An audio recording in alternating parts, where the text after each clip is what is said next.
Today's objective is to build some shelving for a whole lot of equipment we found stashed all over the ship.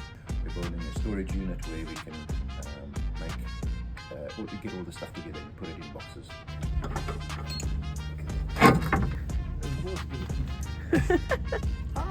We're fixing parts of the grey water system. There's a pipe that needs to be reattached to a pump, so I'm just going to go down now.